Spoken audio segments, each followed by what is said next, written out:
ले लीजिए। कितना चाहिए आपको? 3 पग भूमि।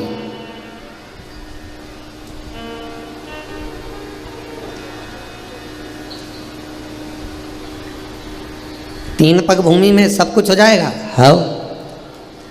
तो राजा बलि को हंसी भी आई कि ये इतना छोटा सा बच्चा है, कितना नापेगा ये, इतना सा बच्चा नापेगा भी तो जमीन कितनी नापेगा ये। राजा बलि ने कहा एक काम करो, हम हमारे पाँव से नाप कर दे देते। वामन भगवान ने मन में सोचा तेरे पाँव से नब्बा ना होती तो मैं आया काहे को, टाइम भी तो बर्बाद करा कि नहीं करा मैंने आके है, और हम तो हमारे पाँव से नाप लेंगे। तो राजा बलि बोला कि एक काम करो कि फिर तुम थोड़ा और ज़्यादा मंग लो। अब वामन भगवान ने मन में सोचा इतना ही निकल जाए नहीं वही बहुत है? कहने को तो कहने वाला व्यक्ति कुछ भी कह दे, कुछ भी कह दे। तू एक बार मुझे बोल के तो देख, तेरे लिए चांद तोड़ लाऊं। तू एक बार बोल के तो देख, तेरे लिए चांद तोड़ कर लिया हूं, सितारा तोड़ के लिया हूं। इतने में मम्मी ने आवाज लगाई, छत पे से कपड़ा उठा ला, ये चांद बाद में तोड़ लिया, पहले कपड़ा तो उठा ला। सारे अरमानों में पानी फिर गया, चांद तोड़ रहा था, अब कपड़ा उठाने जा। कहने को तो कोई भी कुछ कह दे। एक बच्ची गार्डन में घूम रही थी, वो अपने कोई पति से बोल रही होगी, शादी पक्की हो गई होगी या जो भी कुछ हुआ होगा, तो बोल रही थी अपनी एक बार शादी तो हो जान दो, पूरे घर को स्वर्ग बना दूंगी, तुम्हें टेंशन लेने की बिल्कुल जरूरत नहीं है, क्यों चिंता करते हो, पूरे घर को स्वर्ग बना दूंगी। हमने भी देखकर कहा गजब का विल पावर है, घर को स्वर्ग बनाएगी और घर के लोगों को स्वर्गवासी। अब ये घर को स्वर्ग बना दे, घर वालों को स्वर्गवासी, गजब। कहने को कुछ भी कह दो, तुम बोलो तो सही, तुम कहो तो सही। तो राजा बलि बोल रहा है कि मैं 3 पग भूमि को नाप कर दे देता हूँ, अपने पाँव से नाप देता हूँ, और भी ज़्यादा मंगलो नहीं चाहिए। तब आखिरी का जो निर्णय था वो ये था कि भगवान अपने पाँव से नाप रहे हैं। अपन को तो शिव पुराण का आनंद लेना, ये भागवत का थोड़ा सा संवाद है। गंगा अवतरण की कथा है, एक वामन पुराण में गंगा अवतरण की कथा ये भी लिखी गई है, उसको भी समझ लीजिए। 3 पग भूमि, ठीक है। शुक्राचार्य बाबा ने आकर मना किया, फिर भी नहीं माने, नापने के लिए अग्रण्य हुए। कमंडल के अंदर जो टोटी थी उसमें शुक्राचार्य जी जाकर बैठ गए, एक आंख लगाकर देखने लगे कि बाहर क्या हो रहा है। पानी नहीं निकला कमंडल से। पूछा गया कि कमंडल से पानी क्यों नहीं निकल रहा, तो वामन भगवान बोले मुझे लगता है कमंडल में कचरा अड़ गया। अब इनके क्या मालूम था कि शुक्राचार्य जी अड़े बैठे, कचरा अड़ गया मुझे लगता है। अच्छा हाँ, जब ही नहीं निकल रहा। तो इतने में राजा बलि बोला मैं कचरा साफ करके लेके आता हूँ। तो वामन भगवान बोले तुम्हें कचरा साफ करने की क्या जरूरत। वामन भगवान बोले हमारे तो जितने अवतार हुए हर अवतार में हमने कचरा ही साफ करा। राम अवतार में रावण को साफ कर गए, कृष्ण अवतार में कंस को कर गए, नरसिंह अवतार मिला हिरण्यकशिपु को कर गए, बरहा अवतार मिला हिरण्याक्ष को कर गए। जरा देव शुक्राचार्य जी को दे इधर। कमंडल हाथ में लिया, कुसा की चटाई में से कुसा खींची, एक टोटी में जो दी, शुक्राचार्य जी की एक आंख निपट गई, अब केवल एक ही रह गई। कितनी सुंदर बात श्रीमद् भागवत में लिखी, शिव महापुराण में लिखी कि माता पिता, घर का बुजुर्ग, घर का बड़ा, घर का बयो, घर का वृद्ध, घर का जो बड़ा होता है, बुजुर्ग होता है, घर के जो बड़े होते हैं, उनकी दृष्टि एक होना चाहिए। तो इसका मतलब ये नहीं कि तुम घर जाके निपटा दो, उनकी दृष्टि एक होना चाहिए। एक से क्या मतलब है कि अगर 4 बहुएं हैं तो चारों के प्रति एक बराबर का प्रेम हो, 3 बेटे 3 के बराबर का प्रेम हो, 2 बेटे 2 के प्रति बराबर का प्रेम हो, 4 बेटियां 4 के प्रति बराबर का प्रेम हो। पहले की माताएं बड़ी समझदार होती थी, जब दिवाली पे कपड़ा लेने जाती थी एक थान का कपड़ा कटवा के लेके आती थी। लल्लू कल्लू ने, पप्पू ने, मुन्ना सब की एक जैसा पिना देती थी। और अगर लल्लू कल्लू पप्पू मुन्ना में से एक भी घूम जाता था तो पहचान में आ जाता कमलाबाई का छोरा है, तुरंत। कपड़ा से पहचान जाए कि ये एक ही थान का है, एक जगह का कटा हुआ।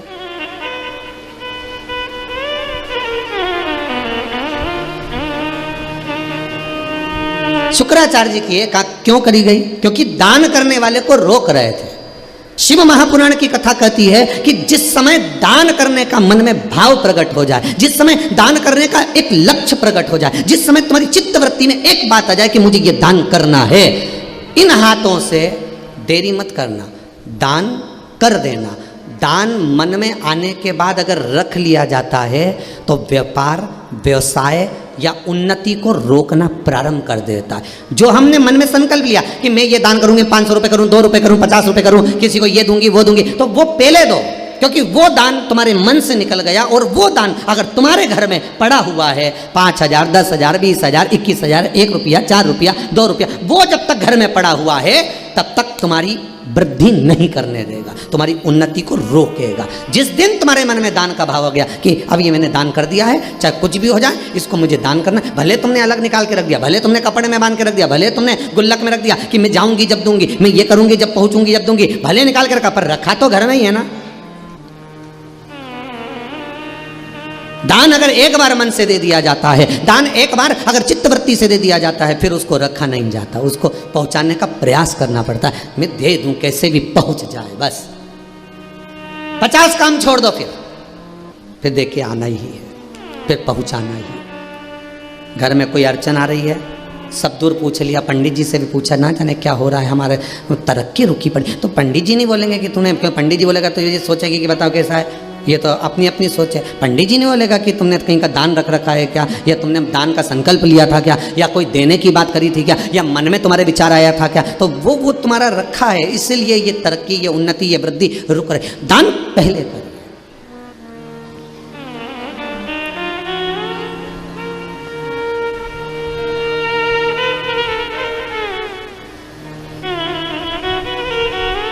कितना सुंदर लिखा, 100 काम छोड़ो, पहले स्नान करो, 1000 काम छोड़ो, पहले भोजन करो,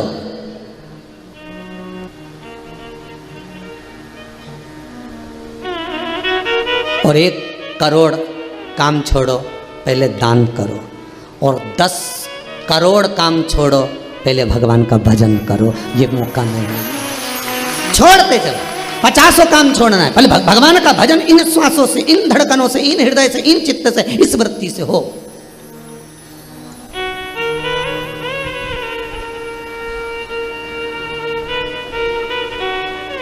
भगवान का नाम निकलता रहे, चित्त वृत्ति से, मन से, ये नाम भगवान का हम जपते रहे। नाम दिल से जो भगवान का लिया करते हैं, उन्हीं भक्तों को प्रभु प्रेम किया करते हैं। आप दिल से अगर नाम ले रहे हो, भगवान को दिल से रिझा रहे हो, भगवान को हृदय से, चित्तवृत्ति से मना जी, 50 काम छोड़ना है। आपका टिफिन अगर आ गया, दुकान में अगर भोजन की थाली आ गई, दुकान में अगर टिफिन आ गया, ऑफिस में अगर टिफिन आ गया, अगर समय है कि 2 बजे छुट्टी होती है, तो सबसे पहले आप 50 काम छोड़कर 2 बजे किसी से बात नहीं करूंगा, पहले भोजन करूंगा। अन्नपूर्णा आपका इंतजार ना करे, आप अन्नपूर्णा का इंतजार करो। यदि अन्नपूर्णा को आपका इंतजार करना पड़ता है तो एक घड़ी, एक पल, एक क्षण ऐसा भी आता है कि अन्नपूर्णा रुष्ट होकर चली जाती है। कई लोगों की आदत रहती है, सामने पत्नी ने थाली लगा दी, मम्मी ने थाली लगा दी, बच्चा मोबाइल लेकर बैठा है, बस अभी 1 मिनट, बस ये पोस्ट और कर दो, बस 1 मिनट, ये काम और कर दो, और कंप्यूटर लेकर बैठा है, लैपटॉप लेकर बैठा हुआ है। 50 काम छोड़ो, 1000 काम छोड़ो, पहले सामने जो भोजन की थाली है, जिसको खाने के लिए तुम इतनी कमाई करने के लिए तुम ये सारा फैलारा फैलाए हो, ये ऑफिस, ये दुकान, ये जमीन, ये जायदाद, ये धंधा, ये पानी, ये जो तुम कर रहे हो, ये नौकरी, ये सर्विस, काय के लिए कर रहे हो? केवल 2 रोटी के लिए, भोजन पेट भरने के लिए, और उसको भी सामने लाकर रखी है, ठंडी हो रही है, और तुम लेकर लैपटॉप, मोबाइल सब बैठे हुए हो, और वो अन्नपूर्णा इंतजार कर रही है, तो उसमें आपको दोष लगता है। कितनी सुंदर बात कही है, गर्ग संहिता के अंतर्गत वर्णन किया, जिस समय अन्नपूर्णा महारानी सम्मुख में हो तो आपकी दृष्टि कहीं दूसरी जगह ना हो, उस अन्नपूर्णा पर होना चाहिए, उस अन्नपूर्णा, उस भोजन की थाली पर हो।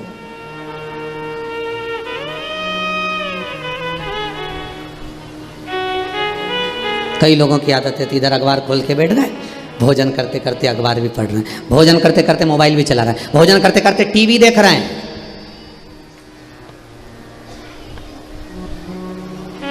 कई माताओं की आदत है रसोई घर में से भोजन लेके आई, टीवी के सामने नाटक आ रहा था, लेके बैठ गई खाने। अब रुचि आएगी क्या?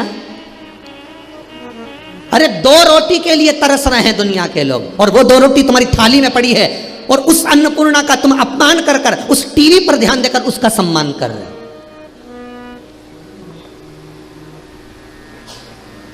मोबाइल चला रहे हैं, सामने भोजन की थाली रखी है, बात कर रहे हैं, सामने भोजन की थाली रखी है।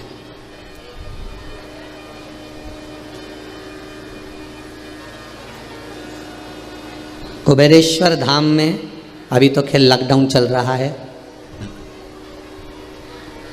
परमिशन नहीं, पर जब भी संपूर्ण विश्व जब कोरोना महामारी से बाहर निकल जाए, तब जब आप कुबेरेश्वर धाम आए, सीता रसोई में जाकर, अन्नपूर्णा रसोई में जाकर जब आप भोजन करेंगे, तो वहाँ पर जो भोजन बनाने वाले भंडारी हैं, अगर आप चिल्ला कर बात कर रहे होंगे या मोबाइल पर बात कर रहे होंगे भोजन करते समय, तो वो आपको चिल्ला देंगे, आवाज़ लगा देंगे, मोबाइल बंद करिए, भोजन कर रहे हो ना।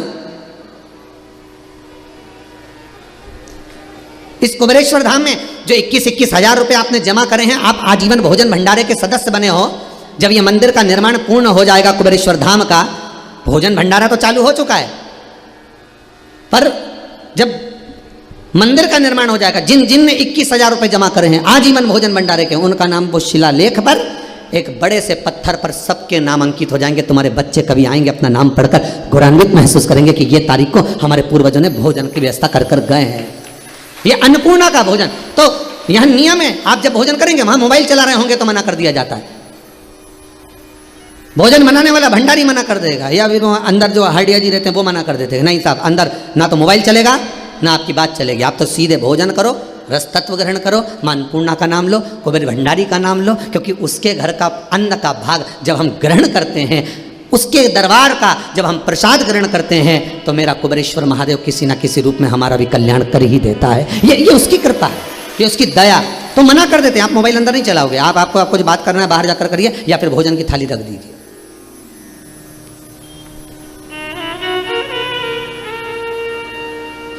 अन्नपूर्णा पर ध्यान देकर जिसके लिए तरस रहे साहब, तरस रहे, पूरी 8 बजे से सुबह से दुकान खोल के बैठा है, रात को 11 बजे तक कमा रहा है, किसके लिए? केवल रोटी के लिए, और वो ना मिले, अच्छे से भी नहीं खा सको। जिस समय घर के लोग भोजन कर रहे हो उस समय पर टीवी बंद होना चाहिए। जिस समय पर तुम्हारे यहाँ पर कोई विशेष अतिथि आया हो उस समय पर टीवी बंद होना चाहिए। जिस समय पर तुम्हारे यहाँ कोई मेहमान आया हो उस समय पर कितना भी अच्छा सीरियल आ रहा हो, कितना भी अच्छा नाटक आ रहा हो, टीवी बंद होना चाहिए। हाँ, कथा चल रही हो और कोई मेहमान आ गया तो टीवी चालू रहना चाहिए, क्योंकि उसके कानों में वो शब्द जाएगा तो तर जाएगा। भले राम नहीं कहा, भले शिव नहीं कहा, भले कृष्ण नहीं कहा, पर कथा चल रही है तो उसका शब्द उसके कानों में जाएगा। आप व्यापार कर रहे हो, व्यापार करते समय टीवी चालू कर दी, 4 ग्राहक आ रहे हैं, उनके कानों में वो कथा जाएगी, तर जाएगा। कोई सीरियल चल रहा है, नाटक चल रहा है और आप भोजन कर रहे हो, पहले टीवी बंद कर दो, पहले भोजन पर ध्यान दो, फिर नाटक चालू करेंगे। पर यहाँ तो थाली लेके बैठे,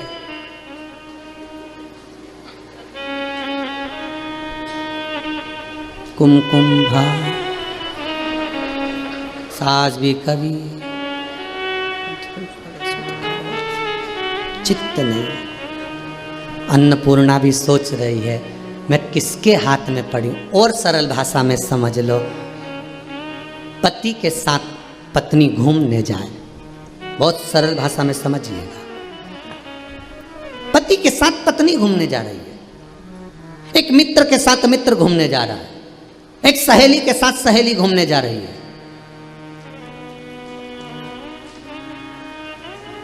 और तुम बात करते हुए जा रहे हो उससे, और उसका मन तुम में नहीं है और वो मोबाइल चला रहा हो, तो तुम्हें कैसा लगेगा? सत्य बताना ईमानदारी से। पति के साथ तुम घूमने जा रही हो, अपनी सहेली के साथ मार्केट करने जा रही हो, अपने दोस्त के साथ आप शॉपिंग करने जा रहे हो, और दोस्त मोबाइल में लगा हुआ है, बस हेडफोन लगाया और मोबाइल में बस, और चला साथ में, गाड़ी भी लेकर गए और दिन भर मोबाइल में लगा, और गए थे बड़े एंजॉय के हिसाब से, चलो बात करेंगे, आधा घंटा निकालेंगे, मित्रों के साथ बैठेंगे, ये करेंगे। पत्नी भी सोच कर गई थी चलो मेरे को लेकर जा रहे हैं, आज मौका मिला है, घर पर अच्छे से बात नहीं हो पाए, हो सकता है अपन चलेंगे, 2-4 बात होगी पति के साथ। तो वो बेचारी बात करने के लिए बैठी है, वो बेचारा बात करने के लिए बैठा, और ये अपनी सहेली से बात में लगी है, कैसी है। अब वो मन में सोच रहा है कब मोबाइल रखे और कब मुझसे बात करे, और पत्नी की सोच रहा है, पति, और ये मोबाइल। अब चित्त नहीं लग रहा ना आपका, मन नहीं लग रहा ना, तो मन मोटा होगा कि नहीं होगा? आखिरी में मन मोटा होगा कि नहीं होगा? कि बताओ, हमारे साथ गया, हमारी सहेली थी, हमारा दोस्त था, पर मन मोटा। उसी तरह अन्नपूर्णा की थाली तुम्हारे हाथ में है, भोजन तुम्हारे सामने है, और तुम टीवी देख रहे हो कि नहीं होगा? दूसरी बार तुम्हारी पत्नी तुम्हारे साथ घूमने जाएगी क्या? पहले कह देगी या तो मोबाइल रख लो या मुझे रख लो।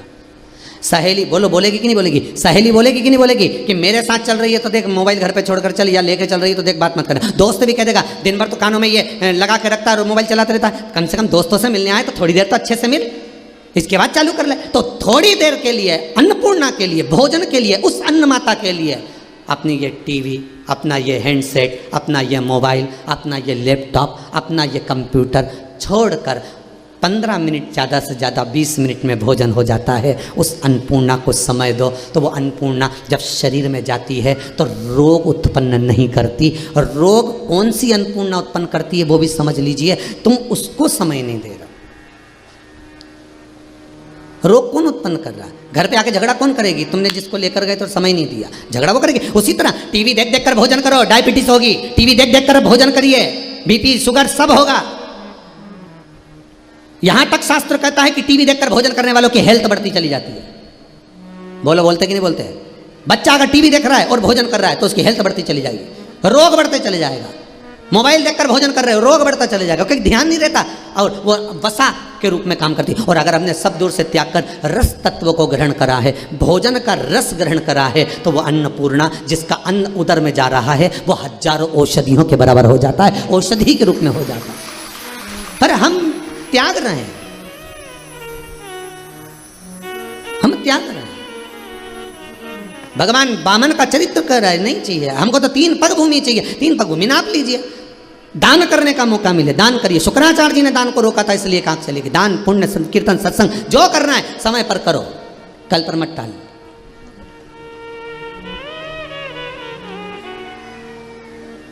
शास्त्र कह रहा है ईश्वर से भले मत डरो पर अपने कर्म से डरो। किससे डरना है? कर्म से। ईश्वर तो माफ कर सकता है, गुरु से नहीं डरना, मत डरो, गुरु माफ कर सकता है। माता पिता से नहीं डरना, मत डरो, माता पिता माफ कर सकते हैं।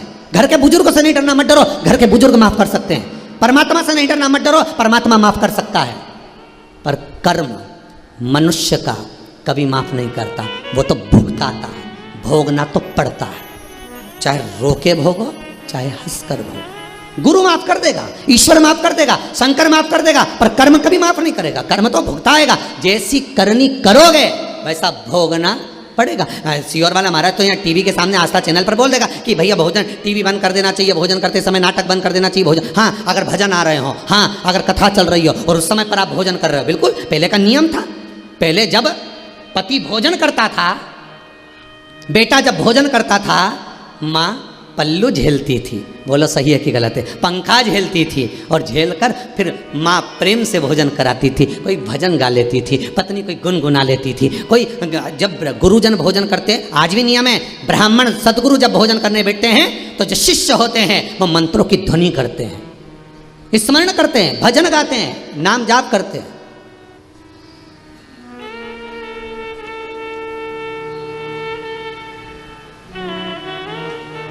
पहले भोजन होता था शादी ब्याहों में भी, तो कीर्तन मंडलियां बैठती थी। आज के ज़माने में तो बफेट चले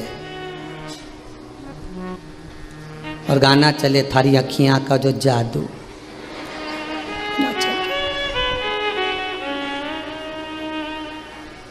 अब खाए, गाना श्रवण कर रहा है, अन्न भाग ग्रहण कर रहा है, इंद्रियां बेकार हो गई, शिथिल हो गई, उसका कोई महत्व ही नहीं था। पहले के भोजन से भजन की मात्रा बढ़ती थी, आज के भोजन से काम की मात्रा बढ़ती है। लोभ, आसक्ति, वासना, तृष्णा, काम, ये सब बढ़ रहा, सब। थोड़ा चेंज कर कर तो देखो, थोड़ा सा तो बदल कर देखो कि आज से मैं नियम लेता हूं, श्रावण का दूसरा सोमवार 1 वर्ष तक का नियम ले लो, तुम ज्यादा मत लो, 1 महीने का नियम ले लो कि 1 महीना, 1 वर्ष, 6 महीना, 4 महीना, चतुर्मास का 4 महीना मैं टीवी देखकर भोजन नहीं करूंगा, मैं टीवी देखकर भोजन नहीं करूंगी। फिर उसका जो असर होगा वो देखिए, रोग बीमारी कम होती है कि नहीं होती, और मन भगवान में लगता है कि नहीं लगता, खुद मालूम पड़ जाएगा। क्योंकि अन्नपूर्णा अपना असर देना प्रारंभ कर देगी, अन्नपूर्णा अपना रस देना प्रारंभ कर देगी।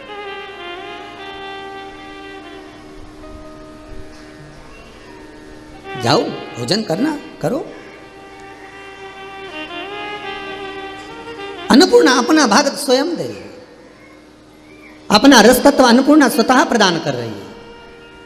और अन्नपूर्णा जब अपना रस देना प्रारंभ करेगी तो सुख अपने आप आएगा। डोल उठी है सारी धरती देख रे, डोला गगन है सारा, आज तेरे दर आया मांगने, जगत का पालन हारा रे, जगत का पालन हारा। तू छोड़ सकल अभिमान, ओ पगले कर ले तू थोड़ा। दान, पुण्य, भजन, स्मरण ये कोई पागल ही कर सकता है जो भगवान की भक्ति में डूबा हुआ, ये कोई पागल ही कर सकता है। भगवान की भक्ति में वही डूब सकता है। भाई महाराज, जो भगवान की भक्ति में वही डूब सकता है जो भगवान की भक्ति में डूबा हुआ हो, अलमस्त भाव में वो डुबाने का प्रयास करेगा। जो नदी की था तक होकर आ गया, नदी के नीचे तक घूम कर आ गया, वो जानता है कि नदी कितनी गहरी है। नहाया हुआ नदी में कूदा हुआ व्यक्ति तुमसे कह देगा ज़्यादा अंदर मत जाना, नदी में कूदा हुआ व्यक्ति कह देगा हाँ आ जाओ, मैं हूँ साथ में, आ जाओ नहा लेना।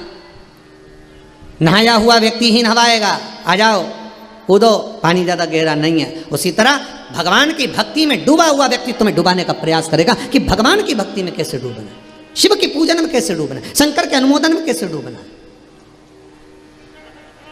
कैसे डूबे।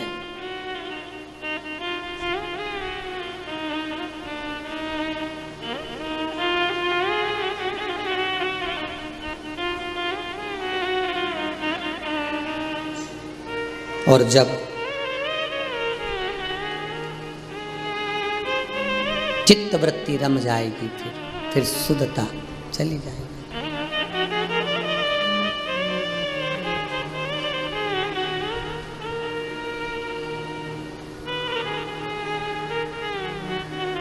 फिर नहीं पाएगा।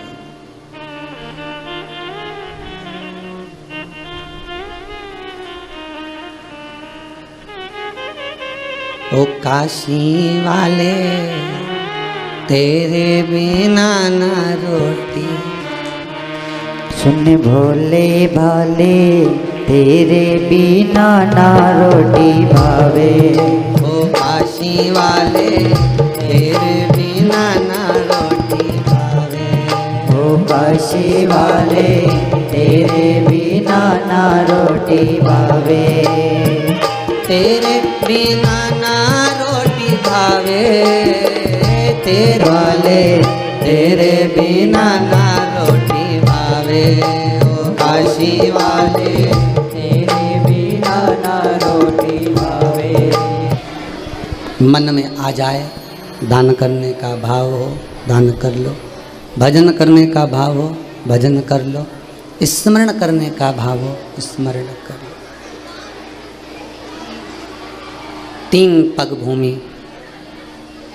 राजा बलि के दरवाजे पर वामन भगवान ना पड़ा। 3 पग भूमि। पृथ्वी नापी एक में, जब जैसी चरण उठाया पहला,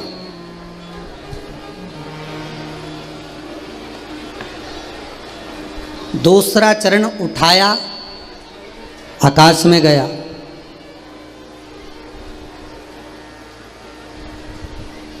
और जैसे ही आकाश में गया, भगवान के ब्रह्मलोक तक पहुंचा। ब्रह्मलोक में जैसे ही जाए, वैसे ही ब्रह्मा जी ने देखा कि भगवान का चरण आया, भगवान का चरण आया।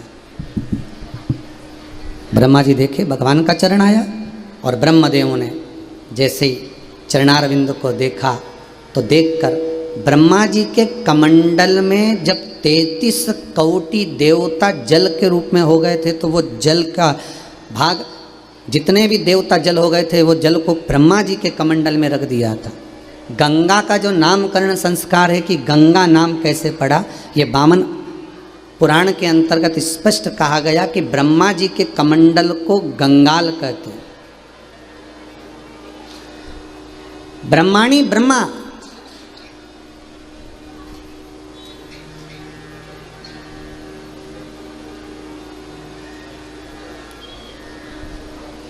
कमंडल को गंगा, और उस कमंडल के भीतर जो जल एकत्रित कर रखा है वो गंगा जल।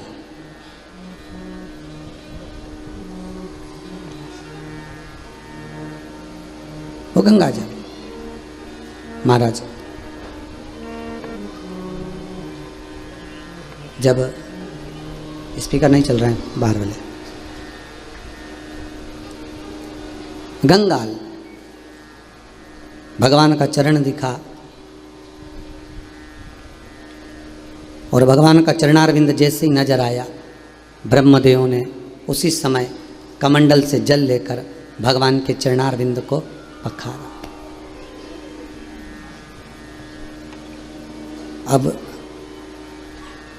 वो चरणारविंद का जल, भगवान के चरणों का जल नीचे जाता, ब्रह्माणी ने फिर कमंडल को लगा दिया। उस कमंडल में जल को झेला गया, वो गंगा जल एकत्रित कर कर रखा गया भगवान के चरणारविंद। इसलिए विष्णु पदी भी कहलाई गंगा। गंगा विष्णु पदी भी है। वो जल एकत्रित कर कर रखा, और फिर वो जल जिस समय भागीरथ बाबा ने 60,000 काकाओं के उद्धार के लिए गंगा को आमंत्रित करा, फिर वो कमंडल में से जल निकलकर मृत्यु लोक में आया। फिर चला वो जल, गंगा जल फिर चला। बहुत सुंदर संवाद है। जिस गंगा के जल को हम भरकर लेकर आते हैं, किस भाव से ला रहे हो, किस चीज के लिए ला रहे हो, किस कार्य के लिए ला रहे हो, वो आपको गंगा मैया को भरते समय बोलना चाहिए।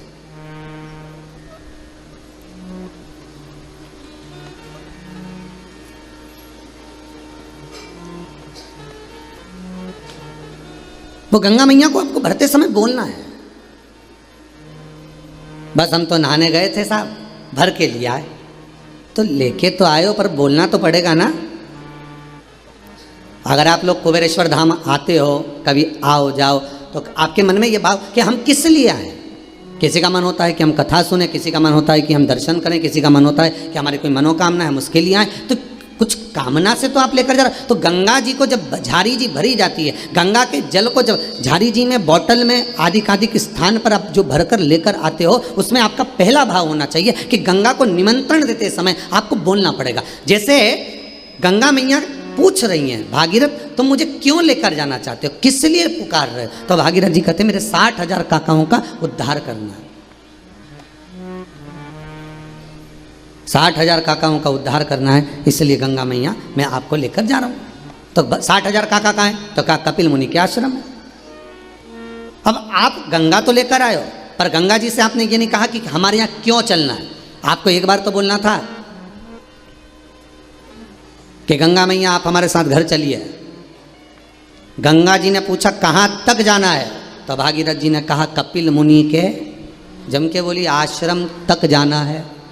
ठीक है, आप गंगा जी को लेके आई तो कभी बोला कि अपने को इंदौर तक जाना है, यहाँ जाना है। गंगा जी को बोलना तो पड़ेगा ना। और क्यों जाना है, गंगा पूछती है चलने से पहले कि मैं शंकर के सिर से निकल कर जा रही हूँ, तो शिव को बताना पड़ेगा मुझको। जिसके साथ रह रही हूँ उसको हाजिरी तो देना पड़ेगी कि मैं जा कर रही हूँ। आप हमेशा लक्ष्मी जी को निमंत्रण देते हो, लक्ष्मी मैया मेरे घर पे आ जाओ, मैं बड़ा दुखी हूँ, मैं तो बहुत परेशानी में हूँ, बहुत कष्ट में हूँ, हमारे यहाँ तो कोई व्यापार ही नहीं चल रहा, लक्ष्मी मैया कृपा करो। अब तुम लक्ष्मी को तो बुला रहे हो, पर लक्ष्मी को बुलाने से पहले तुम्हें भगवान विष्णु को जाकर कहना तो पड़ेगा कि माता लक्ष्मी हमारा घर भूल गई है, आप इनको लेकर आओ, या आदेश करो कि लक्ष्मी जाओ।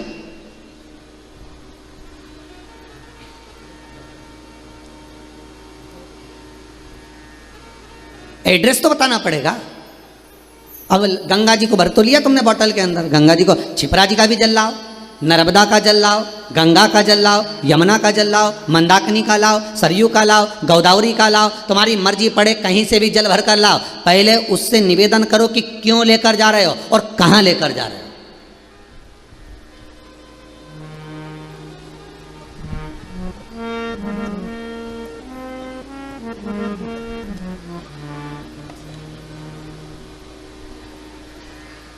गंगा मैया, नर्मदा मैया, सरयू मैया, हे मंदाकिनी, हे गोदावरी, हे माँ यमुना, कृपा करिए आप हमारे साथ चलिए। क्यों पूछेगी गंगा, पूछेगी नर्मदा, पूछेगी यमुना, पूछेगी सरयू, मंदाकिनी, सब पूछती हैं क्यों चले, हम किसके लिए चले। तो आपको कहना पड़ेगा कि हमारे घर चलना है, आपको रोग बीमारी कष्ट दूर करना है आपको।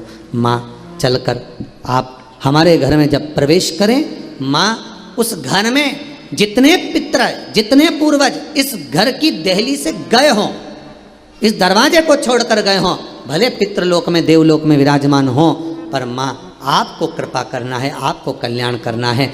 जो जिस स्थान पर हो उसको जैसे ही आप घर में प्रवेश करें उन जीवों को आप तुरंत तार दें, इसलिए हमारे घर पर चलें। आप हमारे घर पर चलें। पर जब तक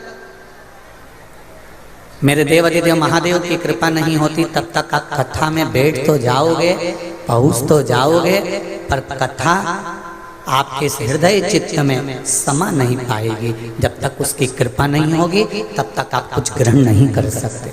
बड़ा मुश्किल है। तेरी कृपा बिना न हिले एक भी अणु, लेते हैं श्वास तेरी कृपा से तनो तनो, राखों के डेरा चपटी भगोत में है खजाना। श्वास रखकर हम अगर परमात्मा की भक्ति कर रहे हैं, एक भरोसा रखकर यदि हम भगवान का भजन कर रहे हैं तो ये निश्चित है उसका फल हमको मिलेगा जरूर।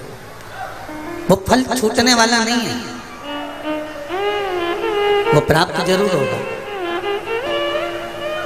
किसी ने एक प्रश्न किया है कि गुरुजी भरोसा कैसा करना चाहिए, विश्वास कैसा करना चाहिए, भरोसा कैसा हुआ कैसे करना है, विश्वास कैसे करना है। तो शिव महापुराण की कथा कहती है एक बच्चे को जब हवा में उछालते हैं और हवा में उछालते हैं उस बच्चे को, तो वो बच्चा मुस्कुराता है, वो बच्चा हंसता है, वो बच्चा प्रसन्न होता है। हवा में उछल रहा बच्चा प्रसन्न होता है, हंसता है। क्यों? क्योंकि उस बच्चे को मालूम है कि मुझे गिरने कोई नहीं देगा और मुझे अपनी गोदी में कोई ना कोई झेल लेगा। वो झेलेगा जरूर। आपकी भरोसा, आपकी दृढ़ता, आपका विश्वास अगर दृढ़ है, विश्वास पक्का है, तो वो झेल लेगा। देखिए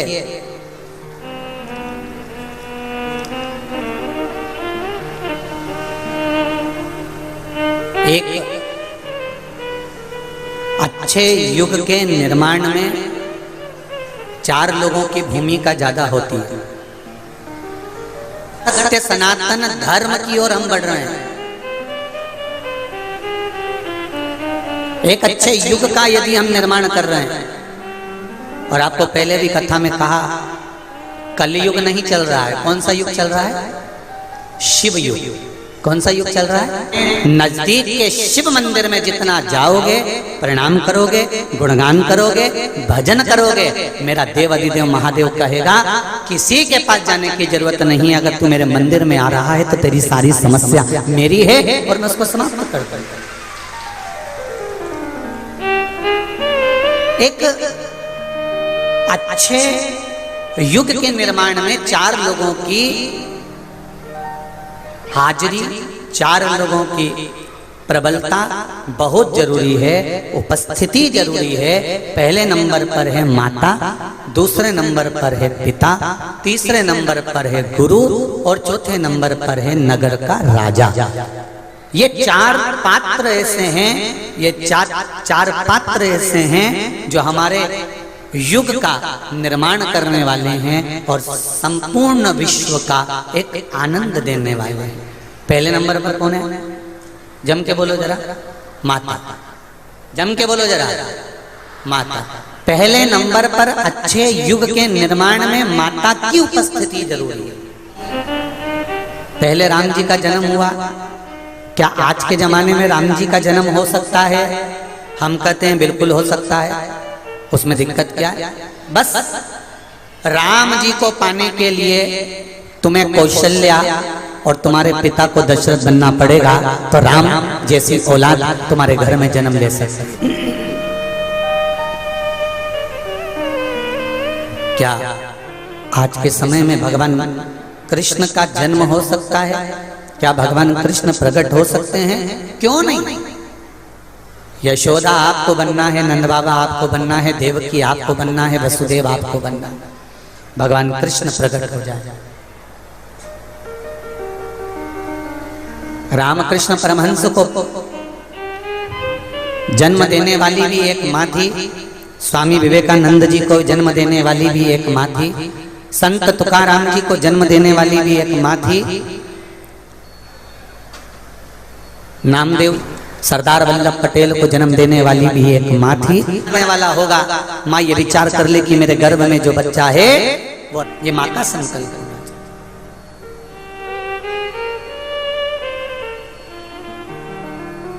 महाराज अभी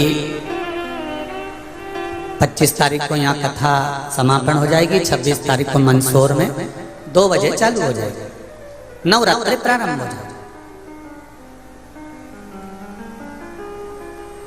नवरात्रि का मतलब क्या होता है?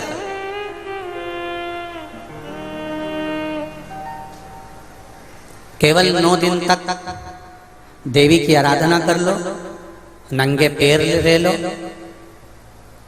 थोड़ा सा साबूदाना का फरियाल कर लो, मोरधन, चिप्स, पापड़ ये खा लो, या किसी देवी जी के मंदिर में जाकर नंगे पैर झंडा उठा के, ध्वजा उठा के, चुंदड़ी पकड़ के माता जी के मंदिर तक चले जाओ। क्या केवल नवरात्रि का मतलब यही है? या फिर कहीं गरबा हो रहा हो लगा लो, नवरात्रि का मतलब यही है? घर में जवारे बो दो, नवरात्रि का मतलब क्या यही है? घट स्थापना कर दो, क्या नवरात्रि का मतलब केवल यही है? अगर नवरात्रि का मतलब जानना है तो आपके मन में एक विचार आना चाहिए कि ये नवरात्रि केवल घट स्थापना के लिए नहीं होती है, नारी के सम्मान के लिए प्रकट होती है कि नारी का सम्मान कैसे होना चाहिए।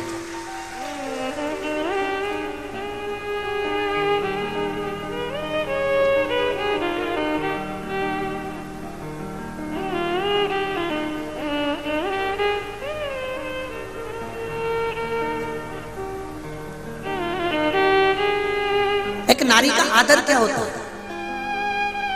एक नारी का सम्मान क्या होता है? एक नारी के विचार, उसकी सोच, उसकी दृष्टि क्या होती है? और माता युग के निर्माता हैं ये 4, उसमें माता, पिता, गुरु और राजा। जो क्षेत्र का राजा होता है, नगर का राजा होता है, वो भी युग का निर्माता होता है कि वो अपने राज्य को, माता अपने बच्चे को क्या सिखा रही है? क्या सिखा रही है? आप में से कितनी माताएं चरण छूते? जरा हाथ उठाओ तो। देखा देखी में मत उठा देना, बिगड़ जाता है। कक्षा 8वीं का पेपर था, बच्चे एक के पीछे एक बैठे थे, लिखने के लिए प्रश्न आ गया कि दिल्ली की सबसे बड़ी मीनार का नाम लिखो। आगे वाले ने लिख दिया दिल्ली में कुतुब मीनार है, उसके पीछे जो बैठा था उसने आगे वाले की कॉपी में से नकल कर कर लिख दिया दिल्ली में कुतिया बीमार है। तो देखा देखी में काम बिगड़ जाता है। याद उसको भी था, उसको भी मालूम था कि दिल्ली में कुतुब मीनार है, पर उसने आगे वाले का देखने के चक्कर में अक्षर पूरा नहीं देख पाया, इसलिए लिख दिया दिल्ली में कुतिया बीमार। उसका ध्यान नहीं गया, भटक गया, दृष्टि नहीं पहुंची।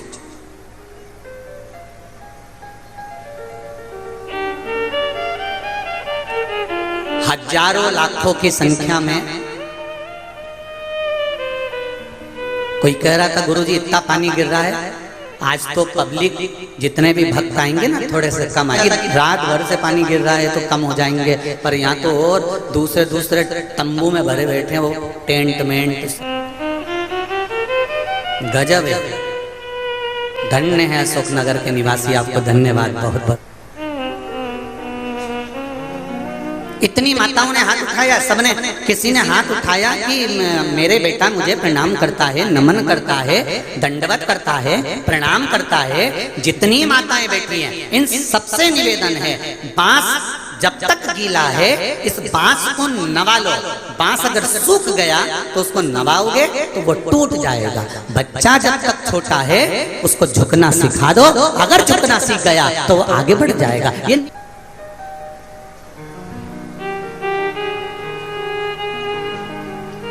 के अंदर दांत और जीवान, जीवान कितनी नरम है, एकदम कोमल, एकदम लचीली, और दांत जो मिल जाए काट खाए, जो मिल जाए चबा जाए। तो दोनों में सबसे पहले कौन गिरी तक भी मरते दम तक जीवान रहती है, और हम बीच में चले जाते हैं। तो जीवान ने कहा केवल मेरी नम्रता, मेरी लचकता और मेरे झुकने का जो अंदाज है, बस उसके कारण मैं नम्र रहती हूँ, नरम रहती हूँ, कोमल रहती हूँ, लोगों के आगे झुकती रहती हूँ, तुम्हारे आगे हमेशा दुबक कर नम्रता के साथ रहती हूँ, इसलिए आखिरी तक टिकी रहती हूँ। और तुम बात बात में लड़ाई झगड़ा, बात बात में काटना, तो इसलिए तुम टिक नहीं पाते।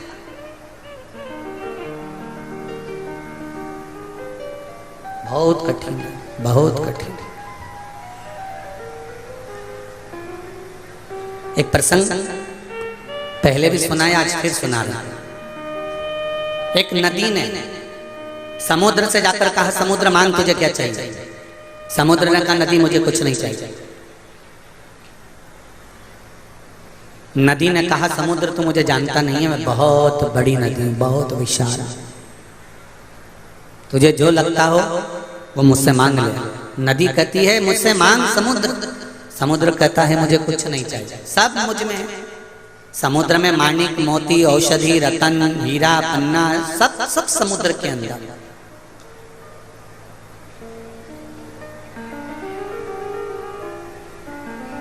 मांग, समुद्र मांग ले मुझसे। नदी बार बार समुद्र से कह रही है कि कुछ मांगो। समुद्र कहता है मेरे पास में सब कुछ है, लेना नहीं चाहता। नदी जिद पर अड़ गई कि तुझे कुछ ना कुछ मांगना पड़ेगा, मैं बड़ी विशाल नदी हूं। समुद्र ने कहा नदी अगर तू देना चाहती है तो मुझे दुर्वा ला कर दे दे, हरी हरी घास, हरी हरी दूबा मुझे थोड़ी सी ला कर दे दे। नदी ने सिर पर हाथ रखकर कहा रे समुद्र तू भी मांग रहा है तो क्या मांग रहा है, हरी घास हरी दूबा, क्या मांगा? केवल हरी घास, केवल हरी दूबा। नदी ने कहा मैं अब भी लेकर आता। नदी अपने पानी से घाट पर किनारे पर जितनी घास लगी थी, जितनी दूबा लगी थी, नदी अपने जल से उस दूबा को तोड़ने लगी। जैसे ही नदी का जल दूबा पर जाता है, घास पर जाता है, घास नीचे झुक जाती है। नदी का पानी फिर जाता है, घास फिर झुक जाती है। नदी का पानी फिर जाता है, घास फिर झुक जाती है। और आखिरी में नदी समुद्र के पास आकर बोली रे समुद्र मैं तेरे लिए घास दूबा नहीं ला सकी। समुद्र ने कहा नदी तुझमें तो क्या किसी में सामर्थ्यता नहीं है कि झुकने वाले को उखाड़ सके, वो दूबा झुकती थी इसलिए तो उखाड़ नहीं।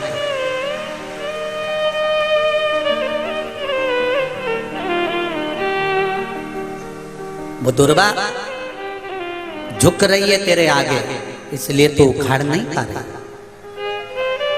झुकने वाले को संसार का कोई मनुष्य, संसार का कोई व्यक्ति उखाड़ नहीं सकता।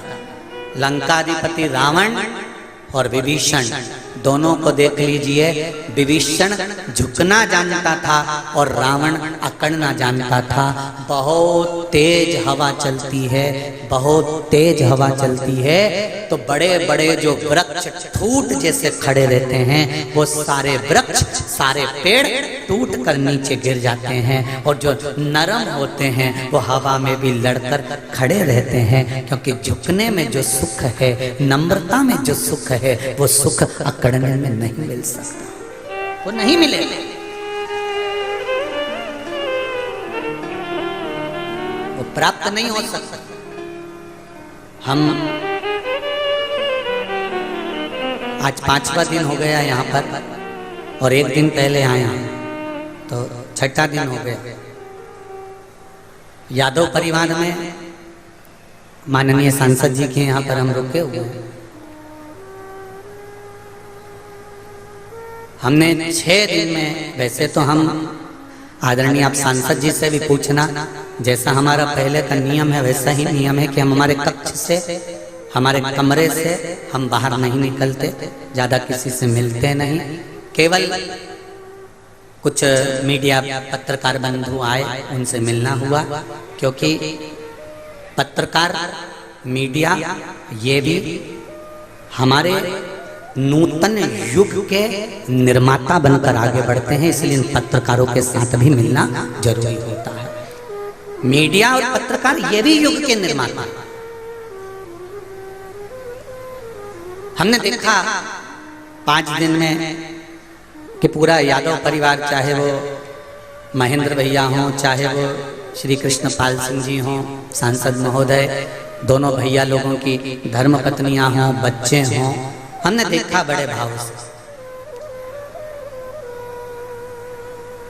अगर इतने बड़े औहदे पर अगर व्यक्ति होता है तो उसके यहाँ भोजन बनाने के लिए सेविका या सेवक या भोजन बनाने वाला लगा रहता है। पर हमने देखा, हम 6 दिन से भोजन प्रसाद पा रहे हैं, तो या तो आदरणीय डॉक्टर कृष्णपाल सिंह जी की धर्मपत्नी, या महेंद्र भैया की धर्मपत्नी, या इनकी माता जी, या इनकी बहन, या इनकी भांजियां प्रसाद बना बनाकर बड़े प्रेम से बाबा को जिमा रही हैं। ये इसमें ये नम्रता होती है।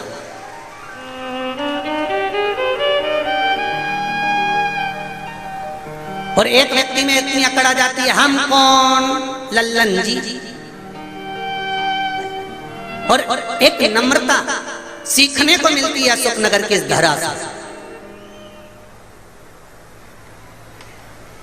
एक नम्रता सीखने को मिलती है अशोकनगर के इस यादव परिवार से, कि नम्रता किसको कहते हैं, सहजता किसको कहते हैं। हम कम से कम 5 बार 6 बार सांसद जी को बोल चुके, महेंद्र भैया को बोल चुके, हम बैठे हैं सोफे पर, कुर्सी पे, तो आप भी कुर्सी पर बैठ जाओ ना। नहीं बैठे तो नहीं बैठे, जितनी देर हम बैठे रहे उतनी देर वो नीचे ही बैठे। ये नम्रता है। और फिर कहूंगा इस व्यासपीठ से, झुकने वाले को कोई उखाड़ नहीं सकता, ये निश्चित है, ये निश्चितता है। भगवान शंकर लंकाधिपति रावण को कह कहकर थक गए थे कि लंकेश तू थोड़ी सी नम्रता लेकर आ जा।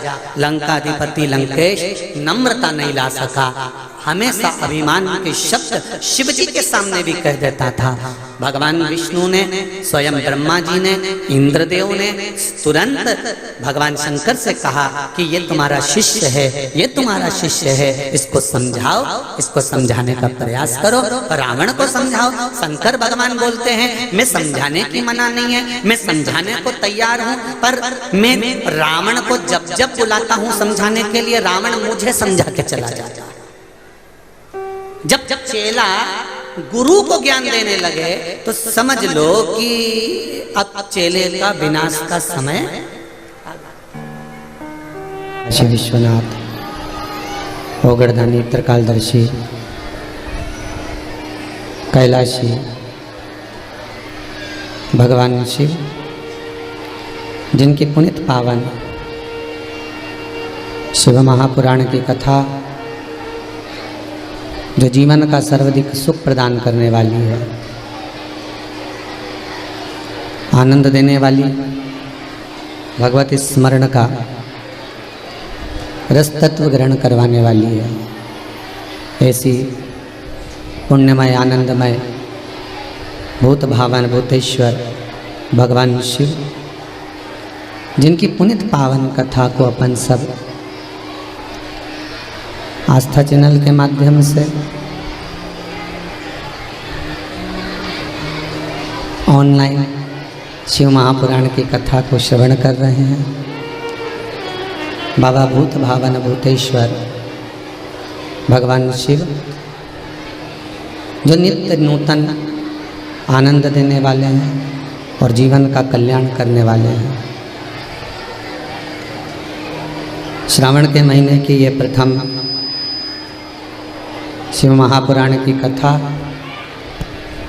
अपने 6 दिवस के विराम के बाद 7वें दिवस में प्रवेश कर रही है और 7वां दिन सप्तम दिवस ये जीवन का एक ऐसा पहलू है जिसमें हम परमात्मा को पाने का प्रयास कर सकते हैं। पहले भी कथा में कहा, बचपन, जवानी, अधेड़ी और बुढ़ापा। बचपन गया जाने दो, जवानी गई जाने दो, और यदि अधेड़ी भी चली गई तो उसको भी जाने दो। पर शिव महापुराण की कथा कहती है कि बुढ़ापा बिगड़ने मत देना। अंतिम बिंदु है ये बुढ़ापा,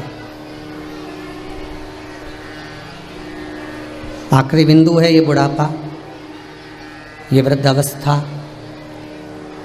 और इस अवस्था के अंतर्गत अंतिम बिंदु में पहुंचने के बाद जब हम वापिस कहीं लोभ में, काम में, आसक्ति में, तृष्णा में, वासना में वापिस अगर डूबते हैं तो हमारा जीवन सार्थक नहीं होता।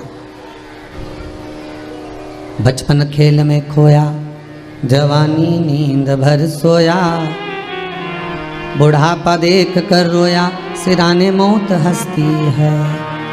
अवस्था जैसे जैसे निकलती चली जाती है, जीव इंद्रियों से शिथिल होता चले जाता है, और जब इंद्रियों से शिथिल होता चले गया जीव, तो उसको ये महसूस होने लगता है कि अब हो सकता है कि मेरा जाने का समय हो जाए, मेरा विराम का समय हो जाए, मैं और थोड़ा सा कर जाऊं बच्चों के लिए, परिवार के लिए, कुटुंब के लिए, कुछ और अग्रण्य भाव में कर कर चले जाऊं। एक बार पार्वती जी ने भगवान शंकर से एक प्रश्न किया।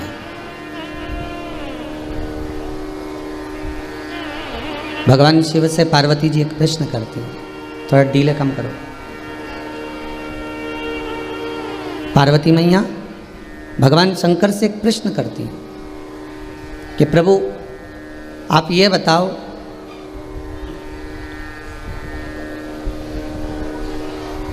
कि संसार के मानव को, मृत्यु लोक में रहने वाले जीव को भगवान का भजन, भगवान का नाम जाप, भगवान का स्मरण, मंत्र जाप, नाम जाप कब करना चाहिए?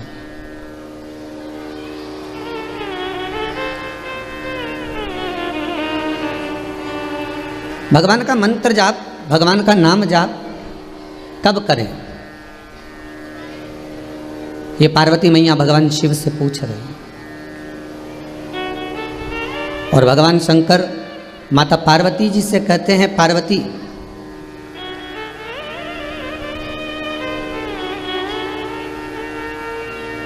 अगर संसार का मानव मंत्र जाप करना चाहता है, मेरा नाम लेना चाहता है, राम नाम, कृष्ण नाम, शिव नाम, भक्ति में डूबना चाहता है, भगवान के भजन में अगर डूबना चाहता है, तो उस मनुष्य को मृत्यु के कुछ समय पहले भगवान का नाम ले लेना चाहिए। अब बहुत ध्यान से सुनिएगा महाराज, डिले कम करिए, आवाज़ बढ़ाइए। मृत्यु के कुछ क्षण पहले, मृत्यु के कुछ समय पहले मंत्र जाप कर लेना चाहिए, नाम जाप कर लेना चाहिए। पार्वती जी ने पूछा व्यक्ति को कैसे मालूम कि मरना कब है, प्राण कब छूटना है, प्राण कब छूटेंगे, मरेंगे कब, कब प्राण जाने वाले हैं, कब मृत्यु आने वाली है, उसको कैसे मालूम होगा? शिव कहते हैं जब मनुष्य का जन्म होता है, माता के गर्भ से जब बच्चा जन्म लेता है, जन्म लेने के बाद में ये निश्चित हो जाता है कि इसके प्राण कौन सी तिथि को, कौन सी तारीख को, कौन से पल, कौन सी घड़ी, कौन से क्षण प्राण छूटेंगे, कब प्राण जाना है, ये एक निश्चितता हो गई कि ये इतने बजे इतनी तारीख को इतने समय मरेगा, प्राण छूटेंगे। पर ये किसी को बताया नहीं जाता कि प्राण कब जाएंगे। अच्छा डॉक्टर भी हो, शास्त्री भी हो, कोई ज्योतिषी भी हो तो नहीं बताएगा कि जब मरेगा कब। वो मैंने साध कर रखा है, मृत्यु की घड़ी को मैंने छुपा कर रखा है। और मृत्यु की घड़ी को छुपा के रखने का केवल एक कारण है कि जब मृत्यु का पता नहीं चलेगा तो व्यक्ति कम से कम भजन में लगा तो रहेगा। पार्वती, मैंने आपको कहा कि मरने के कुछ क्षण पहले भगवान का भजन करो। अब व्यक्ति को कब मरना है, इसलिए शास्त्र कहता है कि श्वास श्वास में शिव रटो, वृथा जन्म मत खोए, ना जाने इस श्वास का फिर आवन होए ना हो। सुख का अनुभव है, आप रूप जो आनंद का अनुभव है वो प्राप्त हो जाएगा। आज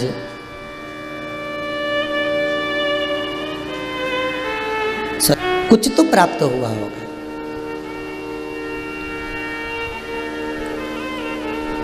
तेरी कृपा बिना ना हिले एक भी अणु, लेते हैं श्वास तेरी कृपा से तनु तनु।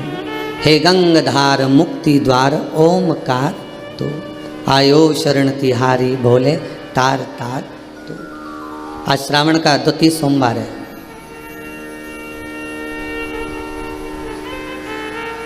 भगवान के धाम में बैठकर कुंवरेश्वर धाम का स्मरण कर कर इस पावन शिव महापुराण की कथा को सुन रहे हैं। पावन कथा हमको सुनने को मिल रही, और वो भी कथा कोई साधारण नहीं, गंगा शिव महापुराण की कथा।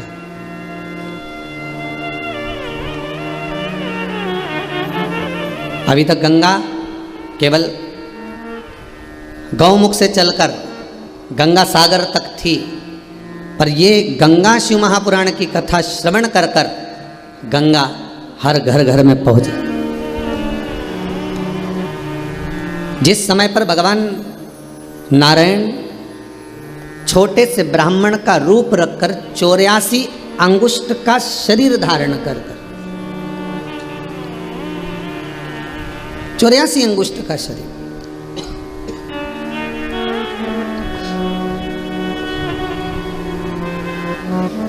चाहना तो आप अपने अपने घर में बैठे हो, टीवी के सामने कथा सुन रहे हो, आप अपने अपने शरीर को नाप सकते हो। 84 अंगुष्ठ के बराबर ये शरीर निकलेगा।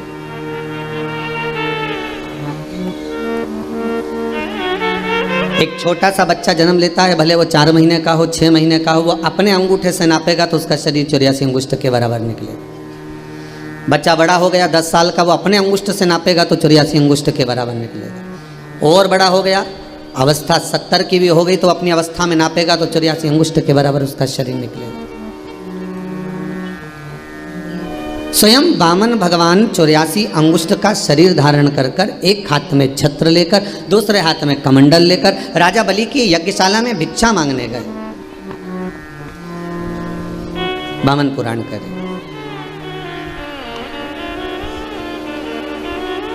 और राजा बलि के दरवाजे पर जाकर उन्होंने आवाज लगाई कि डोल उठी है सारी धरती देख रे, डोला गगन है आज तेरे दर आया मांगने, वो जगत का पालन हारा रे, जगत का पालनहारा। तू छोड़ सकल अभिमान ओ पगले। एक शब्द जोड़ा गया इस भजन में, ओ पगले। पागल किसको कहा गया? जो मीराबाई भगवान की भक्ति में दिन रात रमी रहती थी, लोग उसको बावरी कहते। बावरी मतलब पागल। भाई को लोगों ने पागल कहा, संत तुकाराम जी को लोगों ने पागल कहा, रामकृष्ण परमहंस जी को लोगों ने पागल कहा। राष्ट्र के जितने संत, साधु, सन्यासी, तपस्वी, साधक, उपासक जो भगवान की भक्ति में लगे रहे, दुनिया के लोगों ने उनको ताने दिए, अपशब्द कहा, पागल कहा, आड़े टेढ़े संबोधन से पुकारा। आप भी रोज रोज कथा खोलकर बैठ जाओ, रिमोट हाथ में लिया और 2 बजी और तुम कथा खोलकर बैठ जाओ, तो घर के लोग तुमको भी पागल करने लगेंगे। ये तो पगली हो गई है, ये तो बावरी हो गई, ये तो कमली हो गई, इसमें तो अक्ल नहीं रही है, ये पागल है।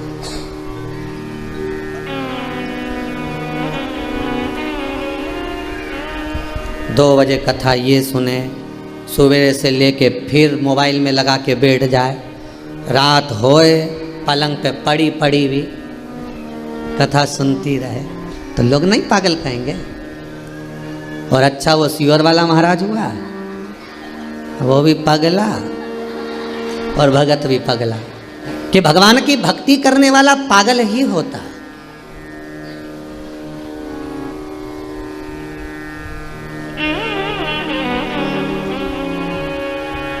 जो भगवान के भजन में डूबा हुआ है वो पागल है।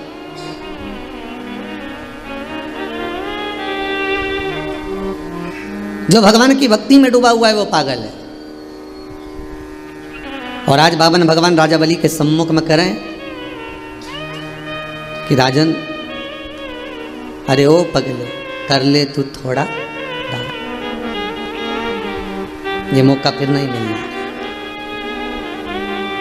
जो भगवान की भक्ति में पागल हो गया, जो भगवान के भजन में पागल हो गया, जो भगवान की कथा में पागल हो गया, जो भगवान के रसतत्व में पागल हो गया, जो भगवान के दीदार में, दर्शन में पागल हो गया, जो भगवान के धाम में पहुंचकर अपने चित्त वृत्ति को भूलकर पागल हो गया, शास्त्र कहता है वही भगवान के करीब हो गया। जो समझदार हो गया वो भगवान से दूर हो गया।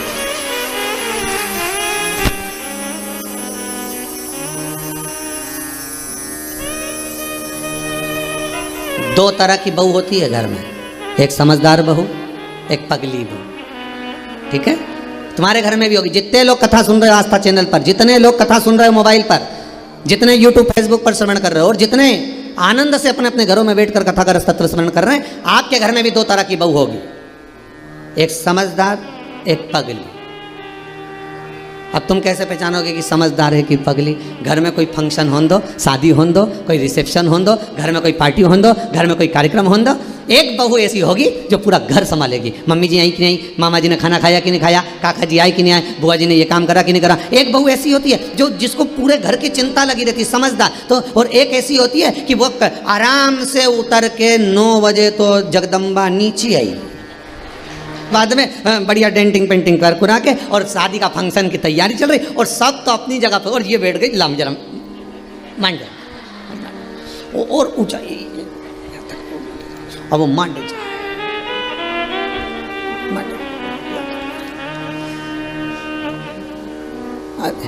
अब इतनी वो जेठानी इतना काम कर रही है, देवरानी इतना काम कर रही है, और तू मेहंदी मंडवा रही है।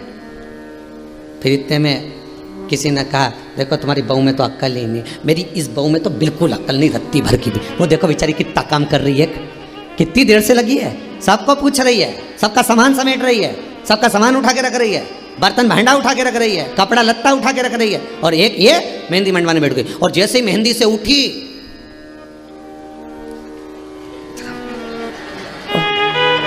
बेचारा भेरू दौड़ के आया।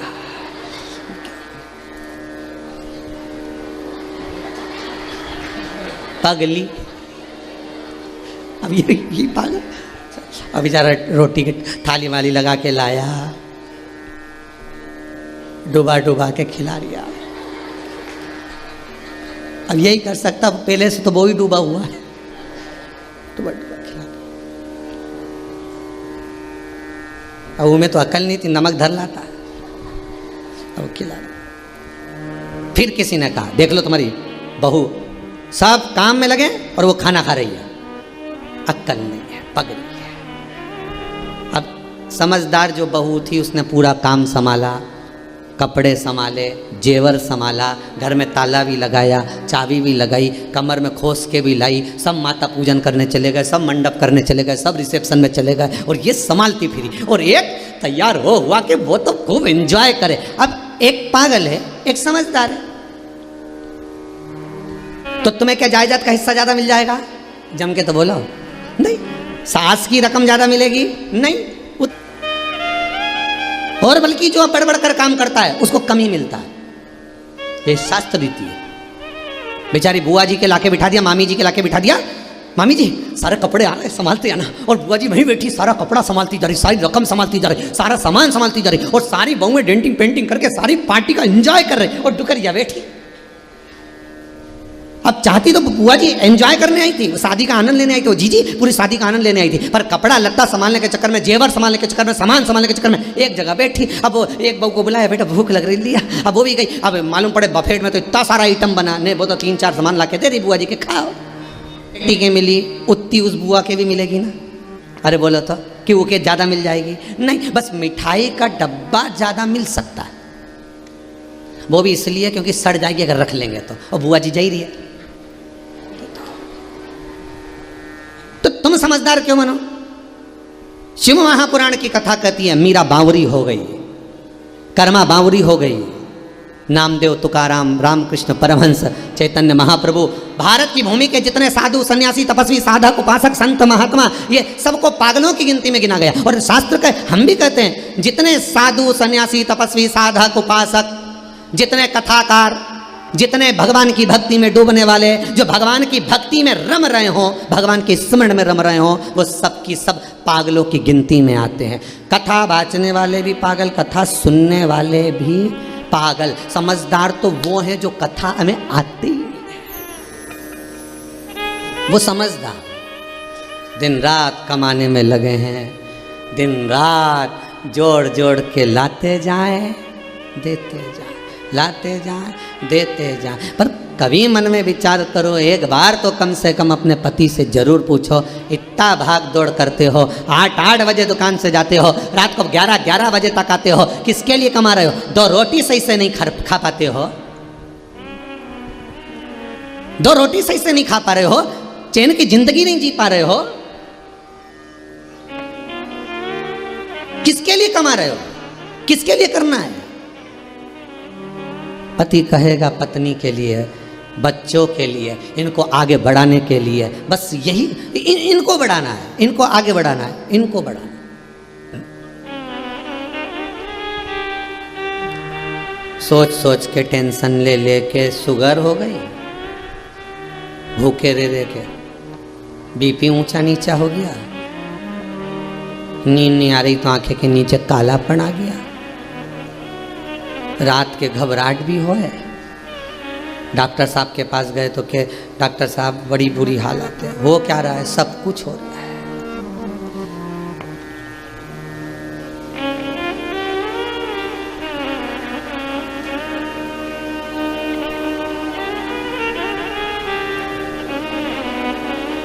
फिर बस शरीर साथ नहीं दे रहा।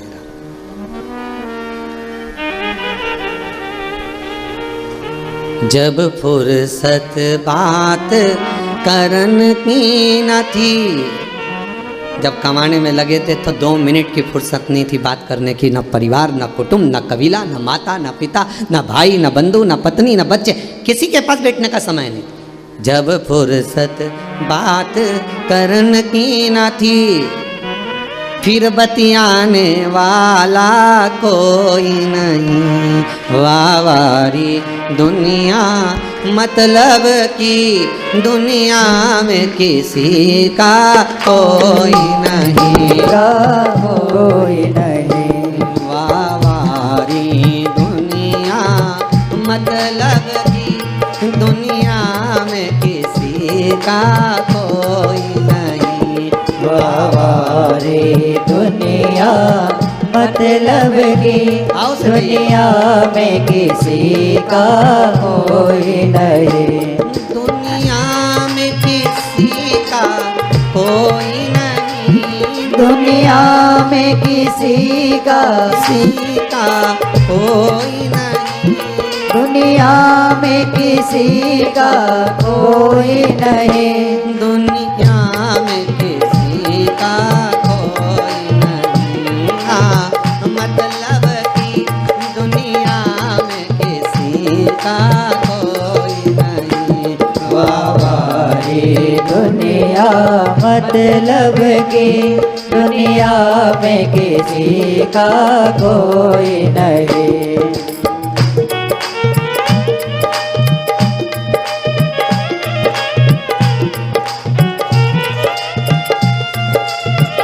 आओ, सारी सेवा देते हुए।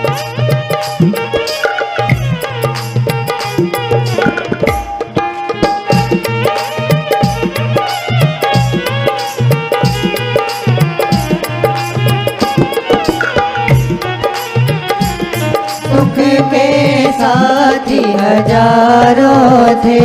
अरे सुख के साथी हजारों थे, दुख पड़ा तब कोई नहीं, जब दुख पड़ा जब कोई नहीं। हमारी दुनिया मतलब की दुनिया में किसी का कोई नहीं।